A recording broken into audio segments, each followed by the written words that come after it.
I love the liveliness, the constant feeling of energy. Definitely the world-class education. The diversity. Nah, the nightlife. I would say the people. For me, it's the stories. My name is Waja, and welcome to Toronto Story Archive.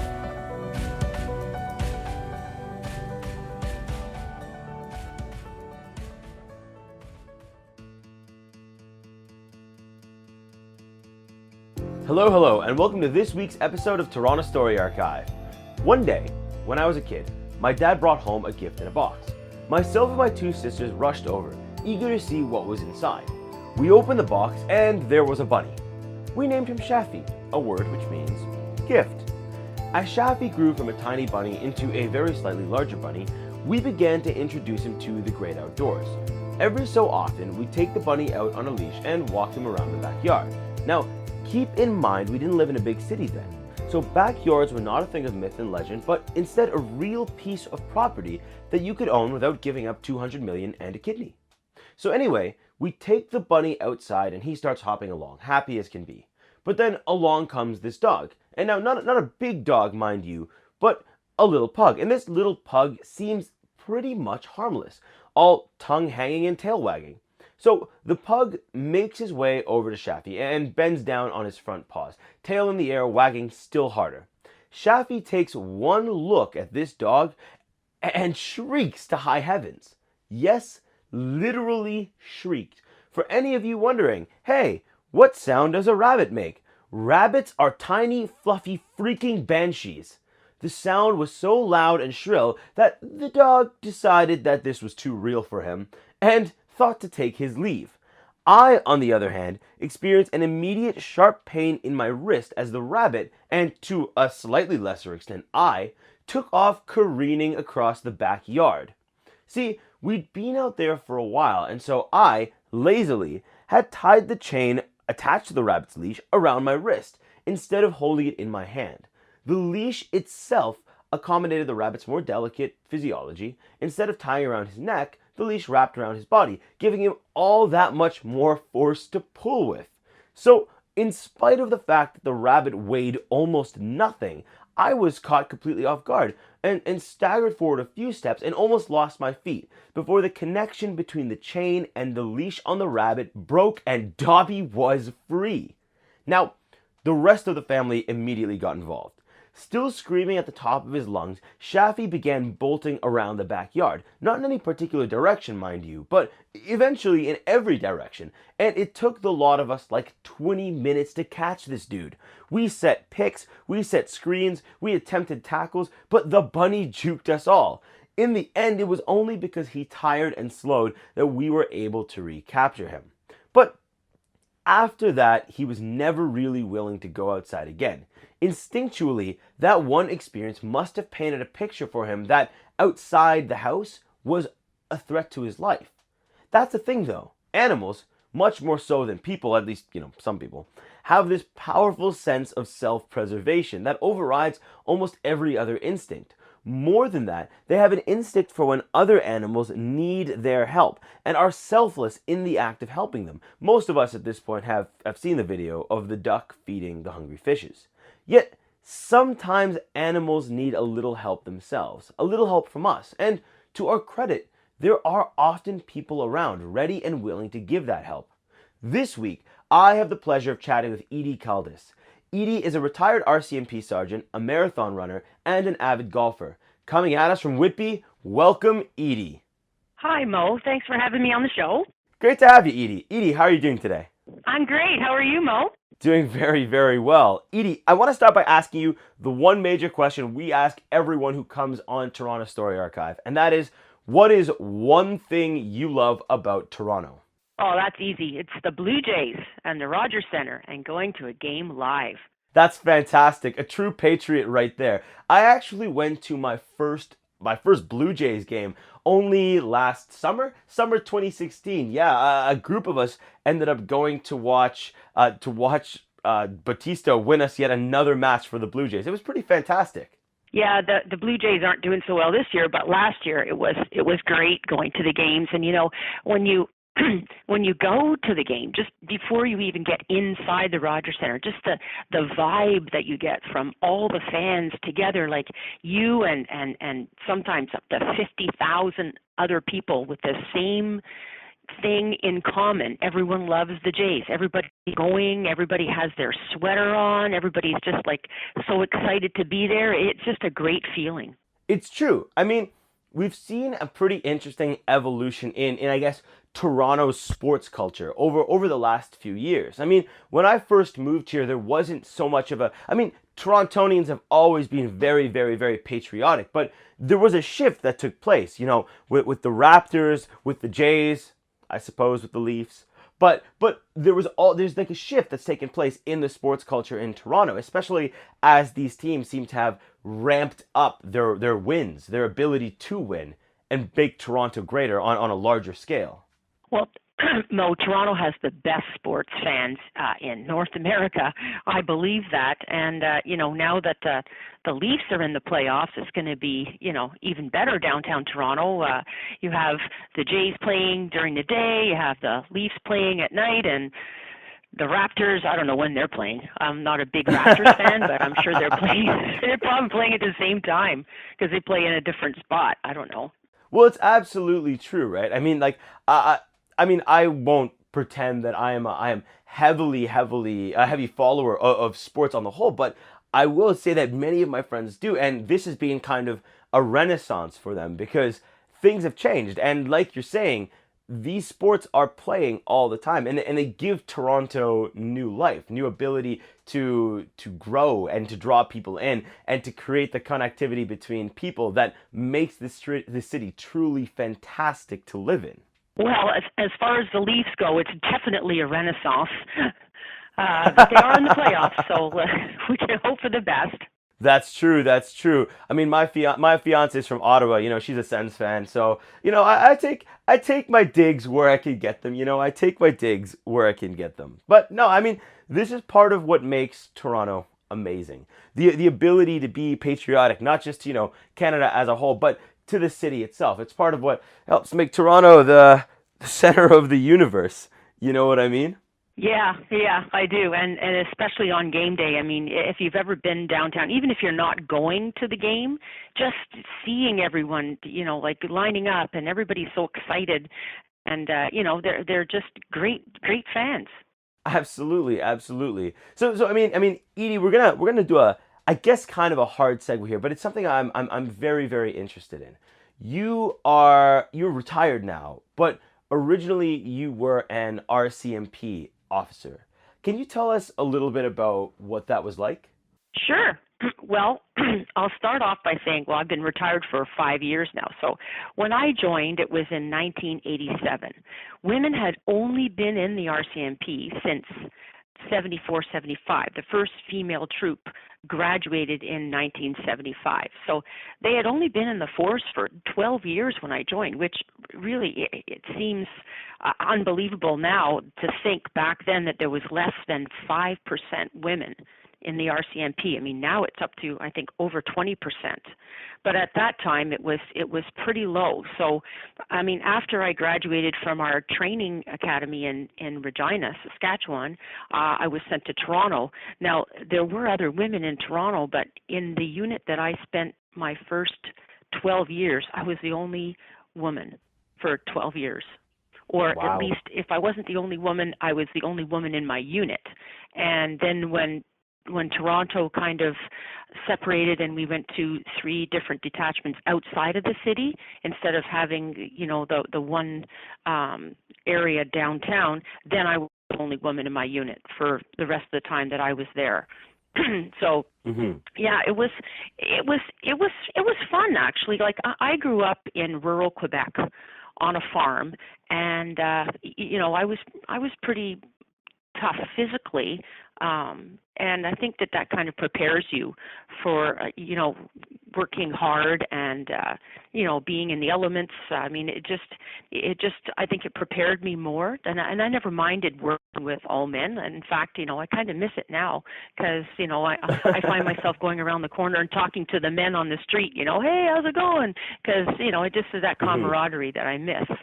When I first joined, I just have to tell you this about the uniform because this is kind of funny.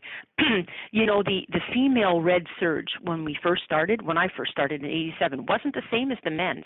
We didn't have the nice boots and the breeks, and the nice Stetson hat. We had it looked more like something Ian Miller would wear in a horse jumping competition.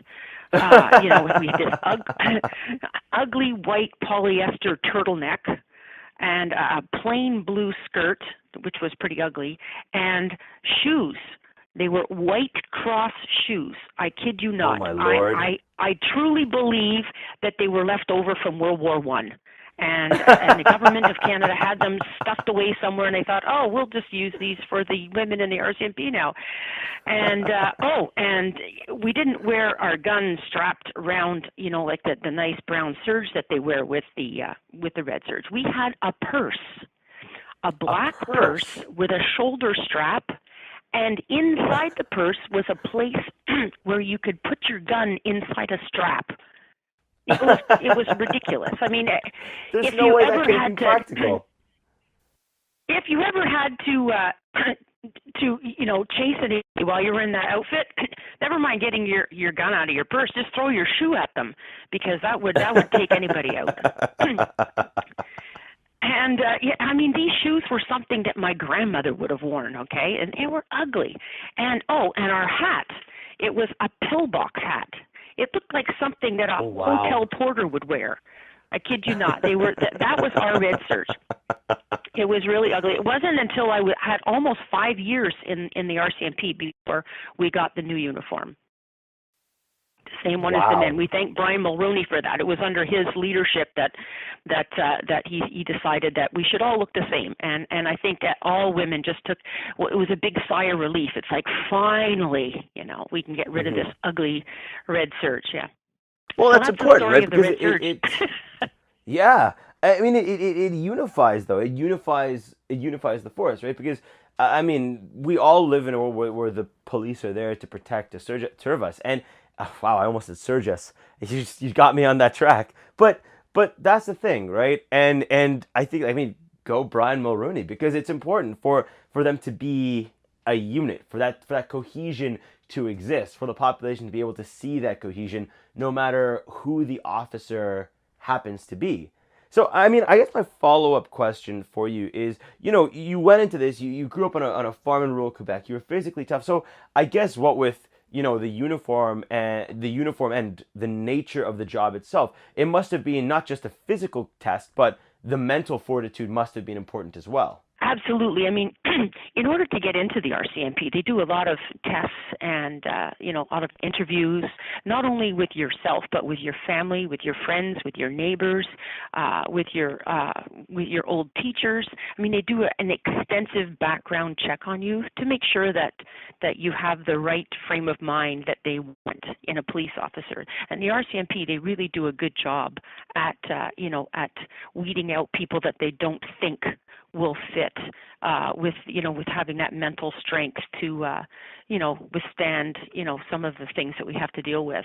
Absolutely. That makes a lot of sense. So, do you miss it? Do you miss being a member of the RCMP now that you retired for a few years?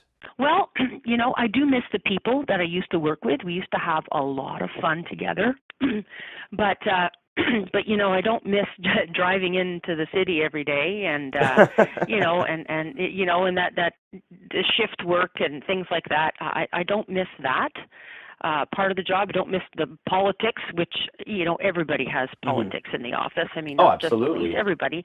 So I don't miss that part of it, but I do miss the people. That makes a lot of sense. It is the people that make every job. Like in the corporate world, even now, like where I operate, in marketing and sales and whatnot, there's a huge push towards corporate culture, like the culture of the organization that you're living in. And in a very real way, it is the people that make a job worth having. All the other aspects of, making money and making ends meet and growing your career is nice, but it's the people that make you want to stay, that create that degree of loyalty. So I definitely understand what you mean. I mean, that's important. The ability to have fun and enjoy your time with your coworkers is important. Can I ask, well, I guess one more question on this subject, that is, for anyone who's looking for a career in law enforcement, for looking for a career as an RCMP officer, as someone who has gone through that process and being a part of something bigger, part of the RCMP, do you have any advice for them on how they could, position themselves better or go towards that career? Absolutely, Mo. Excuse me. I think that serving your country in the National Police Force, the RCMP, is a very rewarding experience, an excellent job opportunity with good benefits and good pension. And I mean, if you like helping people, I mean, that was really why I joined the RCMP. I wanted to help people, and I feel that I have done that. And it's not all primary mandate is crime prevention and maintaining peace and order. I think that one of our main purposes is to preserve life. We are there to help people stay healthy and stay safe with any kind of preventional things that we do, if it's traffic safety or if it's going into schools and talking to kids about drugs and alcohol, and if it's talking to seniors about telemarketing fraud and how to avoid it and to keep them safe and and preserve their way of life without having to deal with any crime. Like I find that is also part of being a police officer. It's not just going out there and going into a raid or arresting people. It's also helping people and preserving life.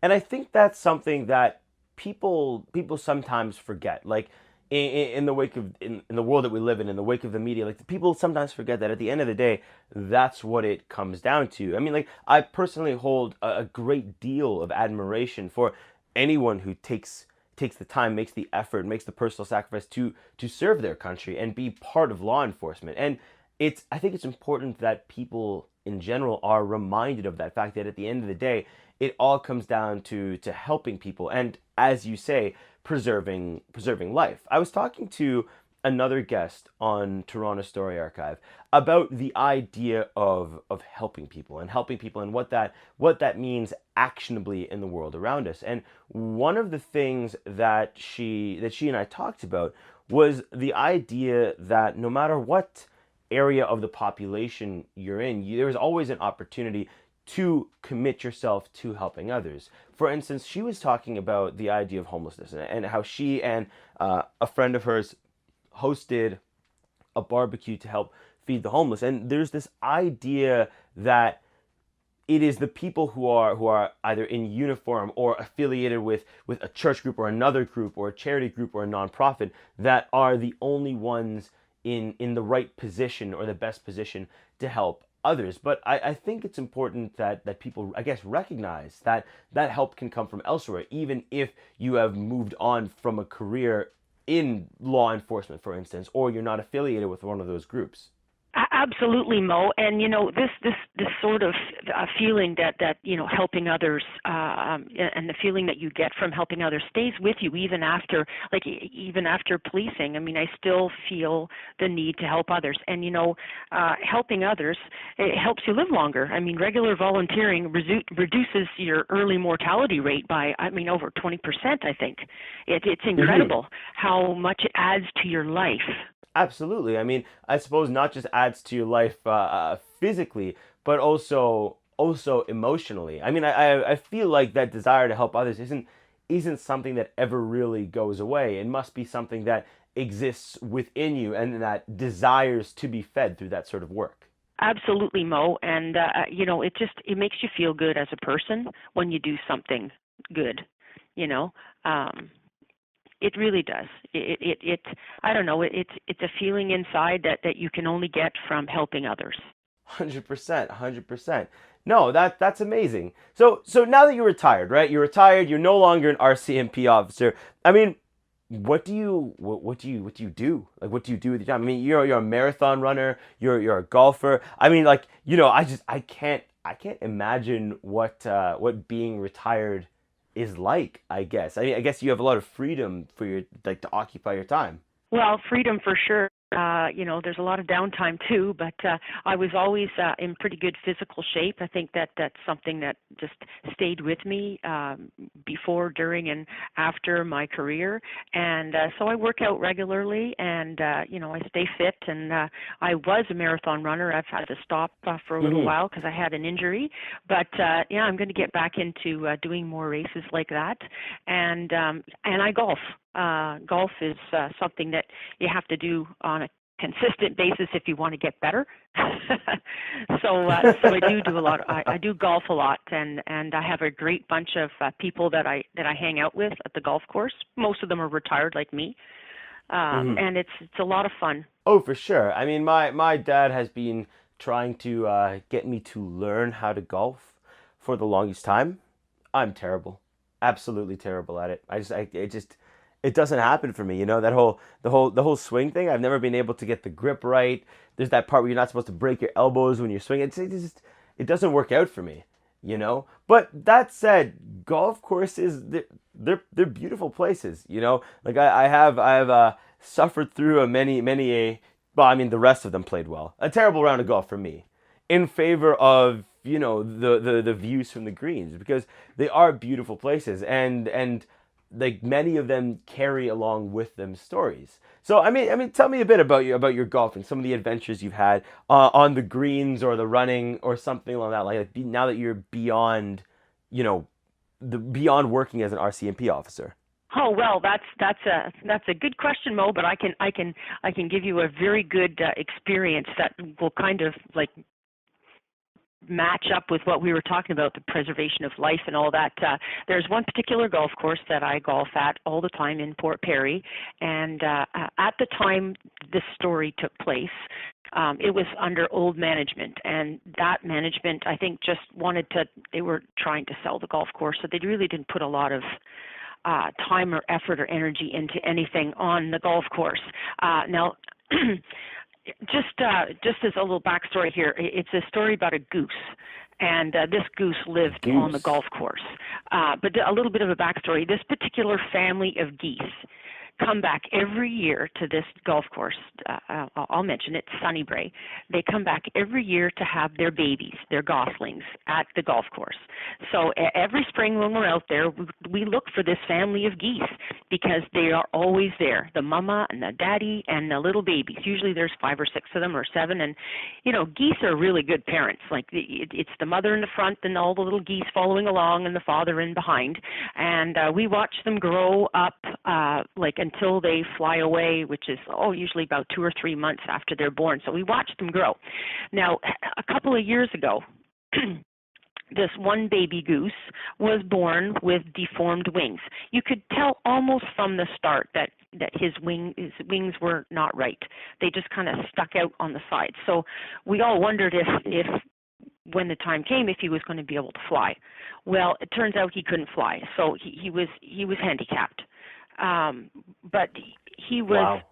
He was a really nice goose, and the whole family of geese was nice, and they protected him. They didn't shun him because of his disability, I guess.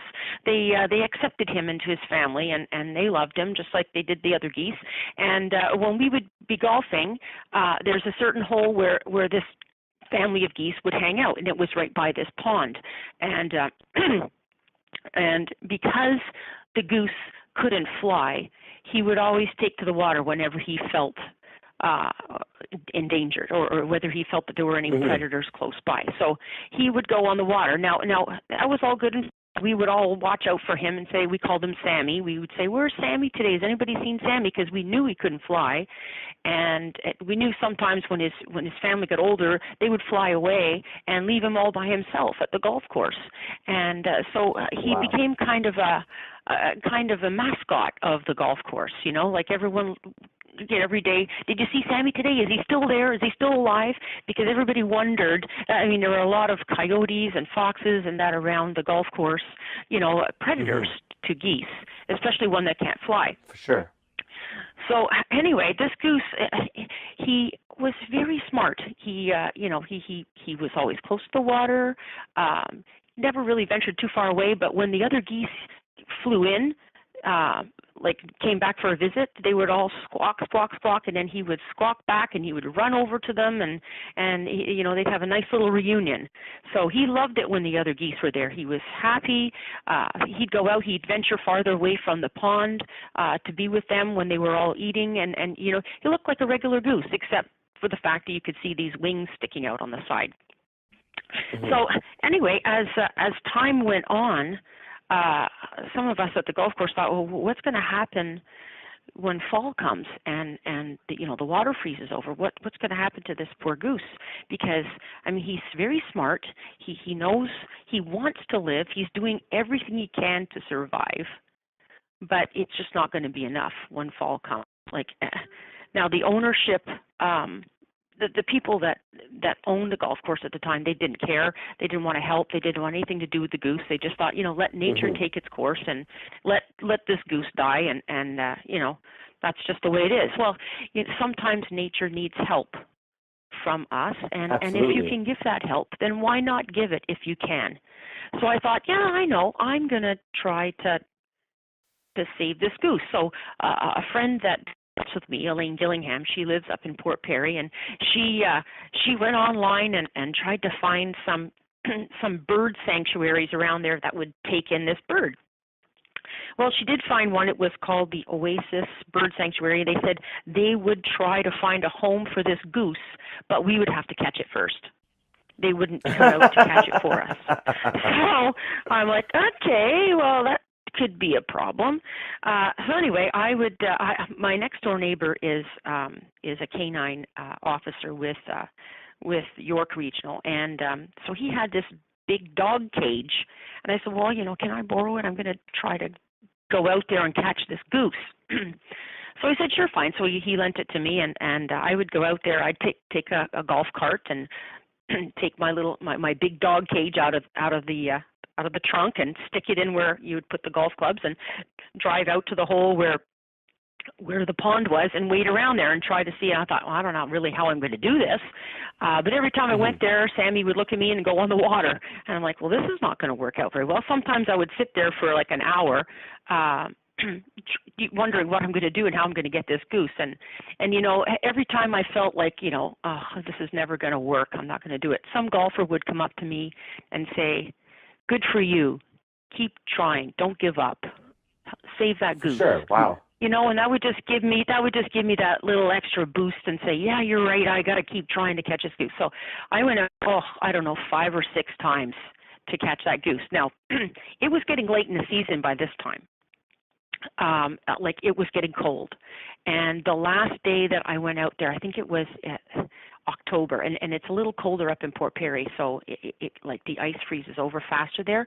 It was in October, and I went out to the golf course, and one of the workers, he was also, very kind, and he said, I saw the goose today, and I thought he was dead.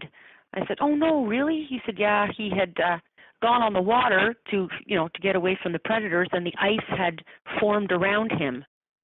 So he was basically frozen into the pond. And he said, I went up to him because I thought he was dead. And just as I went, he was just sleeping.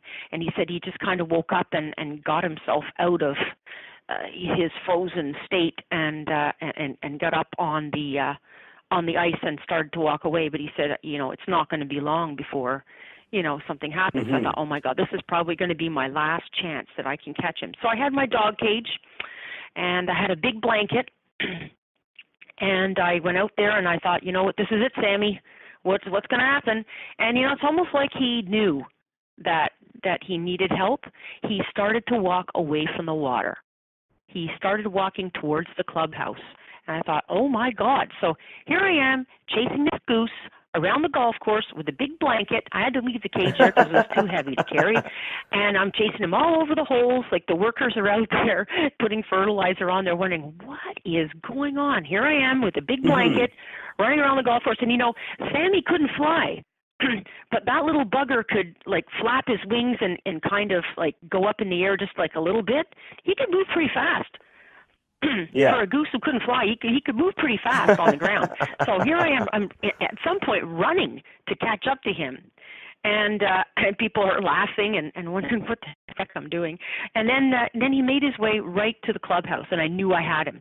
So he went right up to the door, and then some of the workers said to me, "Oh, be careful, when geese get in a situation like this, they get very violent and they can bite you and everything else." And I thought, no, I don't think so. So I went up to him, I held the blanket out. I went up very slowly, and he just stood right there and never did a thing. He let me wrap him in the blanket. He didn't try to get away. He just let me take him. It's almost like he knew I was there to help him. And then we went and got the cage and put him in the cage, and I brought him to a really nice veterinarian clinic in Bowmanville, which specializes in birds. And they were very nice, and for free they took him and they clipped off the dead wings that he had all summer, which looked kind of funny because they were always sticking out. They cut them off and they examined him, and they said that he was pretty healthy, but he was skinny because of course he didn't have much food at that time. And they gave him back to me, and I called the Oasis Bird Sanctuary. I said, "I got the goose," and they said, "Well, you can't take him there today because it's in Brantford." And I thought, Brantford? I got to drive all the way to Brantford? So I brought him home with me. I thought, what am I going to do? I have to keep him overnight. So I brought him home, and I put him on our ping pong table out in the garage.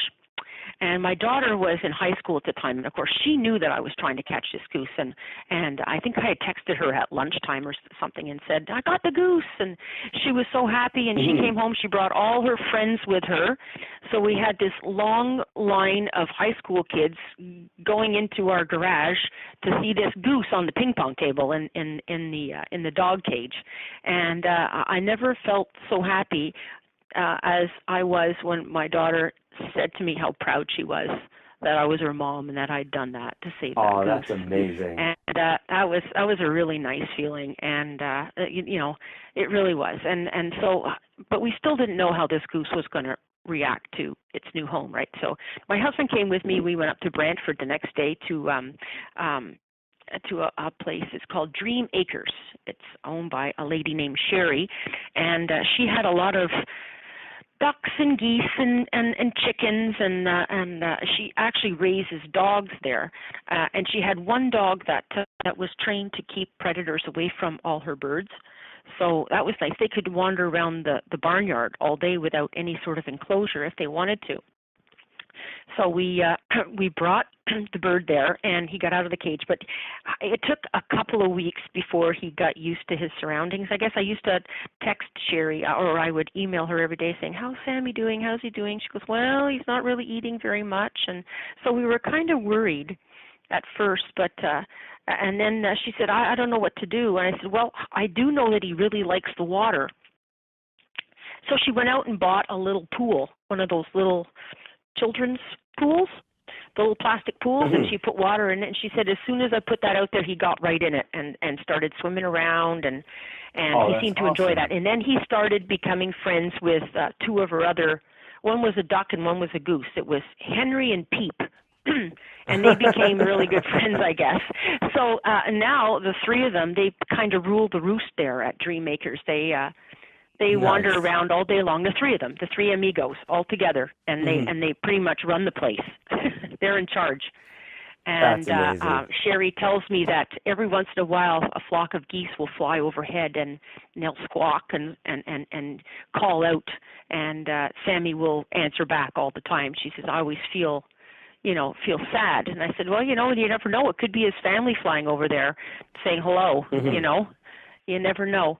But it was kind of a happy ending to the story. And, he's still there. It was 3 years ago, and he's still there. And Sherry told me in her last email message that he's so friendly now. She can go right up to him. He comes when she calls him. And so he's really fit in well with her gang of ducks and geese and chickens on the Dream Acres farm. So it was really a happy ending to the story, and now he'll never have to worry about, any predators again. And, geese can live like 25 years. Really? I did not know that. Yeah, so he's got a good life there now. I like to think that Well, he's got a good you've life given it- anyway. I yeah. mean, maybe it's not quite the same as his life on the golf course, but that was just a temporary life. I mean, he couldn't For have sure. survived there. And even today, it's been like 3-4 years. People still ask me about that goose. People at the golf course still ask me about the goose. And the new owner, the lady that owns the golf course now, if she had owned the golf course at the time, Dory, if she had owned the golf course when this goose situation had happened, I mean, she would have hired professional goose catchers to come out and save that goose, because that's the kind of person that she is. Like, this story wouldn't even have taken place because I wouldn't have had to been involved at all. But at the time, with the older owners that were just trying to sell it and get rid of everything, they didn't care. They didn't seem to care about any of the wildlife there on the course. But I like to think that I saved Sammy, and I always think that I'd like to write a book about it, kind of along the lines of The Trumpet of the Swan by E.B. White. Have you ever read that? I have. A long time ago, but I have. Yeah, it's a children's book, and it's really good. It was about the trumpeter swan who couldn't talk, so he learned to play the trumpet instead. So he had a handicap, and he learned to deal with it, and he lived on. And For sure. so this kind of reminded me of that a little bit. No, it's true. And I think that what you said about, you think that Sammy has a long life ahead of him, and it's a good life. And I think it's true. I mean, he was living in a world where his family would have to leave, where he was exposed to predators. And because you made the effort, because you didn't just pass the buck on to someone else and say, yeah, someone's going to come along, a professional's going to come along, someone's going to recognize, and they're going to call someone, and that person's going to take care of it. Now Sammy has his whole life ahead of him, and it might not be the life that he might have had flying with his family, but I mean, how many of us get exactly the life that we imagined us getting, right? We all have to adapt to circumstance, and animals are no different. And I think what is really special about this, in a way, and one of the things that are really special about this is that it shows the importance of not passing the problem on to someone else, of taking action ourselves so that we can help those around us. Because sometimes, like you said, he knew he needed help. He made his way back to the clubhouse. He stood still when you picked him up and brought him to the cage, and because of that, he has a much stronger life now than he might have had otherwise. So I guess in some ways the moral of the story is, sometimes, on the one hand, sometimes we need to realize that we do need help, and on the other hand, sometimes we need to recognize that it's not someone else's problem. It's our challenge to take hold of and to make their life better, whoever or whatever that may be. You have to step up to the plate sometimes, and you can't just wait for someone else to do it. You just have to take charge and do it. And I guess maybe that's part of, my background in my life and my job that made me realize I got to take charge here and do something, because everybody, like you said, everybody seemed to be doing that. Oh, someone will save that goose. Someone will help that goose.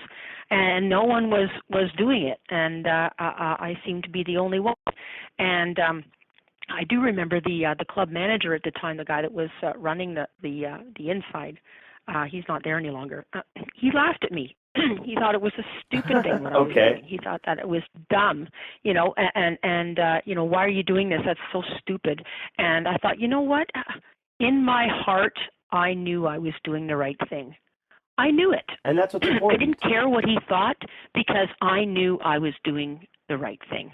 100%. And that is, again, that's what's important, right? Having that true north, having that sense of direction, having that heart that allows you to do that. And it's a rarity in the world of today. It's a rarity because it's so easy to become caught up in what we're doing, to become desensitized to the world around us, that it is always admirable to see someone who has that, and to hear about a story with a true happy ending, that has that as part of it. I mean, yeah, my pleasure. Congratulations. That was amazing. And it makes this last question I have for you seem, I guess, almost trivial, almost frivolous in a way, but it is a question that I do want to hear an answer to, and that is, if you could recommend one place to be or one thing to do in Toronto, what would that be?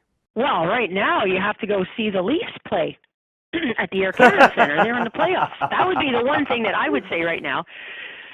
Don't go see the Jays yet. Wait till they get back up there. They're kind of behind the 8 ball right now. But go see the Maple Leafs. They made the playoffs for the first time in 5 years. You know, this is a big, exciting thing for Toronto. So, yeah. And if you can't go to a game, then go to a sports bar near the Air Canada Centre and watch it there. 100%. Thank you so much, Edie. It has been a pleasure speaking with you. And thank you for that story. Truly uplifting, truly inspiring, and all the best to Sammy. Look for the book one day. Look for the children's book. Sammy T. Goose. My husband calls him Samuel T. Goose. Sammy the Goose. Oh, there you go. Well, once it comes out, we'll have you back on Toronto Story Archive, and I don't know, maybe you can give us a reading. Thanks again, Edie. Thank you so much. Thanks for having me, Mo. All right. Have a good day. You too. And that's a wrap for this week's episode of Toronto Story Archive. Each episode, we bring on guests from Toronto to tell us a story, any story about their life in the city.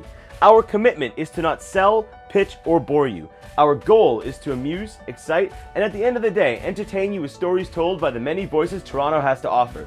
If you have a story to share, shoot me an email to submissions@torontostoryarchive.com. My name is Mo Waja, and thank you. Thank you for tuning in to Toronto Story Archive.